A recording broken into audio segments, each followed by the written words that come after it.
Hi students, இந்த வீடியோவில் நம்ம என்ன பார்க்க போகிறோம் அப்படின்னா இந்த வீடியோவில் ரெண்டு முக்கியமான டேர்ம்ஸ் பார்க்க போகிறோம். அதில் ஃபஸ்ட்டு வந்து மாலிகுலாரிட்டி, அனதர் டேர்ம் வந்து order of reaction molecular. Order பற்றி இதுக்கு முன்னாடி வீடியோலேயே கொஞ்சம் படித்தோம்.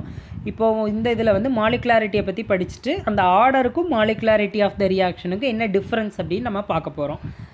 இப்போ நம்ம கைனடிக்ஸ் ஸ்டடி பண்ணுறோம், அதாவது கெமிக்கல் கைனடிக்ஸ் ஆஃப் த ரியாக்ஷனை வந்து ஸ்டடி பண்ணுறோம். இது எதுக்காக ஸ்டடி பண்ணுறோன்னா, ஒரு ரீசன் எல்லாருமே நம்ம என்ன சொல்லுவோம், ரேட் ஆஃப் த ரியாக்ஷன் கண்டுபிடிக்கிறதுக்காக படிக்கிறோம். இது ரேட் ஆஃப் த ரியாக்ஷன் கண்டுபிடிக்கிறதுக்காக மட்டும் படிக்கிறது இல்லை, மெக்கானிசம் ஆஃப் த ரியாக்ஷனை ப்ரப்போஸ் பண்ணுறதுக்காகவும் தான் படிக்கிறோம். Each and every single step in reaction மெக்கானிசத்தையும் நம்ம என்னென்னு சொல்லுவோம் அப்படின்னா எலிமெண்ட்ரி ரியாக்ஷன் அப்படின்னு சொல்லுவோம். ஒரு சில கெமிக்கல் ரியாக்ஷன்ஸ் பார்த்திங்கன்னா மெக்கானிசம் 2 ஸ்டெப்பில் முடியலாம், 3 ஸ்டெப் ஆகலாம், 4 ஸ்டெப் ஆகலாம். இந்த மாதிரி நிறைய ஸ்டெப்ஸில் நடக்கக்கூடிய ரியாக்ஷன்ஸ் இருக்குது. அந்த ரியாக்ஷனுடைய எவ்ரி சிங்கிள் ஸ்டெப்பையும் நம்ம என்னென்னு சொல்கிறோம், அந்த மெக்கானிசத்துடைய ஒவ்வொரு சிங்கிள் ஸ்டெப்பையும் நம்ம வந்து எலிமெண்ட்ரி ரியாக்ஷன் அப்படின்னு சொல்கிறோம். இந்த எலிமெண்ட்ரி ஸ்டெப்பை வந்து எதை வச்சு சொல்லுவோம் அப்படின்னா மாலிகுலாரிட்டி அப்படிங்கிற டேர்மை வச்சு நம்ம கேரக்டரைஸ் பண்ணுவோம். மாலிகுலாரிட்டிங்கிறது ஒன்றும் இல்லை, ரொம்ப சிம்பிளான ஒரு விஷயந்தான். அதாவது ஒரு ரியாக்ஷனில் இன்வால்வ் ஆகக்கூடிய total number of reactant species இருக்குது பார்த்தீங்களா, அதை தான் நம்ம வந்து மாலிகுலாரிட்டி அப்படின்னு சொல்கிறோம். ஒவ்வொரு ஸ்டெப்புக்குமே இதை அசைன் பண்ண முடியும். ஒரு 4 ஸ்டெப்பில் ஒரு ரியாக்ஷன் மெக்கானிசம் நடக்குது அப்படின்னா அந்த ஈச் அண்ட் எவ்ரி ஸ்டெப்புக்கும் நம்ம மாலிகுலாரிட்டி தனித்தனியாக சொல்ல முடியும். மாலிகுலாரிட்டிங்கிறது என்னன்னு சொன்னேன், நம்பர் ஆஃப் ரியாக்டன்ஸ் இன்வால்வ்டுன்னா each and every elementary step, அதை தான் என்னென்னு சொல்கிறோம், மாலிகுலாரிட்டின்னு சொல்கிறோம்.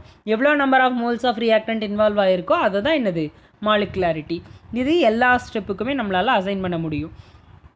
எக்ஸாம்பிள் பார்க்கலாம். 11th ஸ்டாண்டர்டில் ஒரு ரியாக்ஷன் படிச்சிருப்பீங்க, hydrolysis of tertiary butyl bromide. இது என்ன ரியாக்ஷன் உங்களுக்கு நினைவு வரும்னு நினைக்கிறேன். அதாவது SN1 ரியாக்ஷன் மெக்கானிசம் ஆர்கானிக் கெமிஸ்ட்ரியில் படிச்சிருப்பீங்க. SN1 ரியாக்ஷன் நம்ம என்னன்னு சொல்கிறோம், யூனிமாலிகுலர் நியூக்ளியோஃபிலிக் சப்ஸ்டிடியூஷன் ரியாக்ஷனுங்கிறோம். அது எப்படி யூனிமாலிகுலர் ரியாக்ஷன்னு சொல்கிறோம், அதனுடைய மாலிகுலாரிட்டியை வச்சு தான் சொல்கிறோம். இப்போ டெர்ஷரி பியூட்டைல் புரோமைடு எடுத்திருப்போம், அதை வந்து நியூக்ளியோஃபைல் வந்து அட்டாக் பண்ணும்போது என்ன ஆகும், ஃபஸ்ட்டு ஸ்டெப்பில் வந்து கார்போனியம் அயான் ஃபார்ம் ஆகும். அந்த halogen group or leaving group வெளியே போயிட்டு நமக்கு என்ன ஆகுது, கார்போனியம் அயான் ஃபார்ம் ஆகுது. இதுதான் first step of the mechanism. Second ஸ்டெப்பில் நியூக்ளியோஃபைல் அட்டாச் ஆகி நமக்கு ப்ராடக்ட் வந்து கிடச்சிரும். அப்போ அந்த ஃபஸ்ட்டு ஸ்டெப்புங்கிறத தான் நம்ம என்னென்னு சொல்கிறோம், ரேட் டிட்டர்மினிங் ஸ்டெப் அப்படின்னு சொல்கிறோம். அது மட்டும் இல்லாமல் அந்த ஃபஸ்ட்டு ஸ்டெப்பை எலிமெண்ட்ரி ஸ்டெப்பை வச்சு தான் நம்மளால் என்ன சொல்ல முடியும், ரேட் ஆஃப் த ரியாக்ஷன் கண்டுபிடிக்க முடியும். ஏன்னா அதுதான் slowest step of the reaction.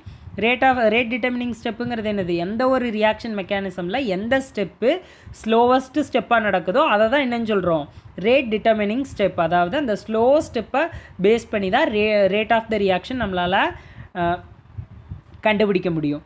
அப்போ அந்த மாலிகுலாரிட்டிங்கிறதுல இந்த யூனிமாலிகுலார்னு எப்படி சொன்னாங்க அப்படின்னா, அந்த ரியாக்ஷனுடைய ரேட்லாம் எப்படி எழுதுவோன்னு ஞாபகம் இருக்கா, எப்படி எழுதுவோம், SN1 ரியாக்ஷனுக்கு எழுதணும். அதாவது rate is directly proportional to the concentration of alkyl halide. அப்போது கான்சன்ட்ரேஷன் ஆஃப் அல்கைல் ஹேலைடை பொறுத்து மட்டும்தான் அந்த ரேட் அமையும். ஏன்னா அதில் ஒரே ஒரு ஸ்பீஷஸ் மட்டும்தானே இன்வால்வ் ஆகிருக்கும் அந்த ரியாக்ஷனில், அல்கைல் ஹேலைட் மட்டும். அதனால அதனுடைய மாலிகுலாரிட்டி வந்து 1 அப்படின்னு எடுத்துக்கிறோம். It is a unimolecular nucleophilic substitution அப்படின்னு நம்ம சொல்கிறோம். Let us understand the elementary reactions by considering another reaction. இன்னொரு ரியாக்ஷன் எக்ஸாம்பிளாக எடுத்துக்கலாம். Decomposition of hydrogen peroxide catalyzed by I-, iodine minus catalyse பண்ணக்கூடிய ஹைட்ரஜன் பெராக்சைடுடைய டீகம்போசிஷன் ரியாக்ஷனை எக்ஸாம்பிளாக எடுத்துக்கலாம். அதுக்கான பேலன்ஸ்டு ஈக்குவேஷன் என்னென்னா 2H2O2 aqueous gives 2H2O liquid plus O2 gas. எக்ஸ்பெரிமெண்டலாக இந்த ரியாக்ஷனை வந்து ஃபஸ்ட் ஆர்டர் அப்படின்னு கண்டுபிடிச்சிருக்காங்க with respect to both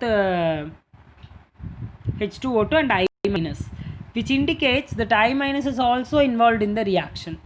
அப்போது இதிலேருந்து என்ன தெரியுது, இந்த I- and H2O2 இது ரெண்டையும் பொறுத்து எக்ஸ்பெரிமெண்ட்டில் ஃபஸ்ட் ஆர்டர்னு கண்டுபிடிச்சிருக்காங்க. இதில் I- ரியாக்ஷனில் இன்வால்வ் ஆகுது. இப்போ இந்த ரியாக்ஷன் வந்து ஒரே ஸ்டெப்பில் நடந்து நமக்கு ப்ராடக்டாக கிடைக்கிறது இல்லை. இதனுடைய மெக்கானிசம் அனலைஸ் பண்ணி பார்த்தோம் அப்படின்னா 2 எலிமெண்ட்ரி ஸ்டெப்பாக நடக்கும். ஃபஸ்ட்டு ஸ்டெப்பில் என்ன ஆகும், ஹைட்ரஜன் பெராக்சைடு வந்து I- கம்பைண்ட் ஆகும்போது என்ன ஆகும், வாட்டராக ரெடியூஸ் ஆகும். H2O2 என்னவா மாறும், H2Oவாக மாறும். I- வந்து ஒரு ஆக்சிஜன் எடுத்துக்கிட்டு OI- போகும். அதுக்கு அடுத்த ஸ்டெப்பில் என்ன ஆகும் அப்படின்னா, இந்த ஃபார்மான OI- excess of H2O2 combined ஆகும்போது ஃபர்தராக மீதி இருக்கக்கூடிய H2O2 என்னவா பண்ணும், ரெடியூஸ் பண்ணும் வாட்டராக.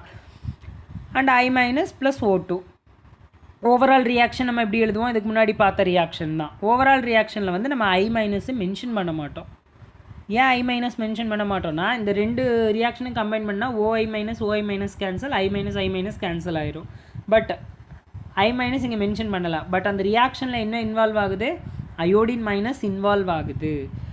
ஓகே, இப்போது இந்த ரியாக்ஷனுக்கு ஓவரால் ரியாக்ஷன் நம்ம எப்படி எழுதியிருக்கோம்னா, அந்த ரெண்டு ஈக்குவேஷனையும் கம்பைன் பண்ணி தான் நம்ம எழுதியிருக்கோம். இதில் ஸ்டெப் 1 வந்து ரேட் டிட்டர்மினிங் ஸ்டெப்பாக இருக்குது. ஏன்னா அந்த ஃபஸ்ட்டு ஸ்டெப் வந்து ரேட் டிட்டர்மினிங் ஸ்டெப்பில் நம்ம என்ன கண்டுபிடிக்கிறோம் அப்படின்னா, மாலிகுலாரிட்டி ஃபஸ்ட்டு வந்து சொல்கிறோம். மாலிகுலாரிட்டிங்கிறது வந்து நம்ம ஓவரால் ரியாக்ஷனை வச்சு மட்டும் சொல்லவே முடியாது. இப்போ இந்த இதில் பார்த்தீங்கன்னா மாலிகுலாரிட்டி எப்படி சொன்னோம், ஃபஸ்ட்டு ஸ்டெப்புக்கு molecularity with respect to first step 1 mole of H2O2 reacts with 1 mole of I minus. அப்போ இது 1 reactant, அது ஒரு 1 mole reactant. அப்போ 1 plus 1 எவ்வளவு 2. அப்போ ஃபஸ்ட்டு ஸ்டெப்புடைய மாலிகுலாரிட்டி இஸ் 2. செகண்ட் ஸ்டெப்புடைய மாலிகுலாரிட்டி பார்த்தீங்கன்னா அதுவும் எவ்வளோ தான் வரும், 2 தான் வரும். ஏன்னா 1 mole of H2O2 1 mole of OI minus. அப்போ 1 plus 1 எவ்வளவு 2. இப்போ மாலிகுலாரிட்டி ஆஃப் த ரியாக்ஷனுங்கிறது ஈச் அண்ட் எவ்ரி ஸ்டெப்புக்கு நம்மளால் அசைன் பண்ண முடியும். இந்த ரியாக்ஷனுடைய ஓவரால் ரியாக்ஷன் பார்த்திங்கன்னா பைமாலிகுலார்னு சொல்கிறோம். ஏன் பைமாலிகுலார், ஓவரால் ரியாக்ஷனில் பார்த்திங்கன்னா 2H2O2 2 மோல்ஸ் வந்து ரியாக்டன் சைடில் இருக்குது. அதனால் இது என்னன்னு சொல்லலாம், பைமாலிகுலார் ரியாக்ஷன் அப்படின்னு சொல்கிறோம். ஓவரால் ரியாக்ஷனுக்கு சொல்லும்போது ஓவரால் ரியாக்ஷனில் எவ்வளோ number of moles of reactant இருக்கோ அதை வச்சு தான் சொல்லணும். எலிமெண்ட்ரி ஸ்டெப்புக்கு சொல்லும்போது அந்த பர்டிகுலர் ஸ்டெப்பில் எவ்வளோ number of moles of reactant இருக்கோ அதை வச்சு தான் மாலிகுலாரிட்டி அசைன் பண்ணணும். இப்போ difference between order and molecularity பார்க்கலாம். First order of the reaction என்னென்னு பார்க்கலாம். It is the sum of the powers of concentration terms involve in the experimentally determined rate law. இப்போ தானே பார்த்தா எக்ஸ்பெரிமெண்டலாக டிட்டர்மைன் பண்ணக்கூடிய ரேட் லாவில் இருக்கக்கூடிய அந்த பவருடைய அந்த கான்சன்ட்ரேஷன் டேர்முடைய பவரில் இருக்கக்கூடிய டேர்ம்ஸுடைய சம் டோட்டல் தான் என்னது ஆர்டர். மாலிகுலாரிட்டிங்கிறது என்னது, total number of reactant species involve in elementary step, அதை தான் என்ன சொல்கிறோம் மாலிகுலாரிட்டிங்கிறோம். Second point, it can be 0 or fractional or integer. Order value எப்படி இருக்கலாம், 0வாக இருக்கலாம், 0 ஆர்டர் ரியாக்ஷன் இருக்குது, ஃப்ராக்ஷனல் ஆர்டர் ரியாக்ஷன்ஸ் இருக்குது, இன்டீஜராக கூட இருக்கலாம், first order second order third ஆர்டர்னு இன்டீஜர் வேல்யூஸ் கூட வரலாம்.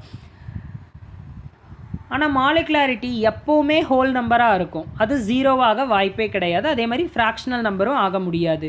ஏன் 0 ஆக முடியாது, ஏன்னா ஒரு ரியாக்ஷனுடைய மாலிகுலாரிட்டிங்கிறது என்னது, number of moles of reactants. Number of moles of ரியாக்டன்ட்டே அங்கே 0 ஆகிடுச்சுன்னா அங்கே ரியாக்ஷனே நடக்காதுன்னு அர்த்தம். அதனால் அது எப்போவுமே 0 ஆக முடியாது. It is assign for a overall reaction.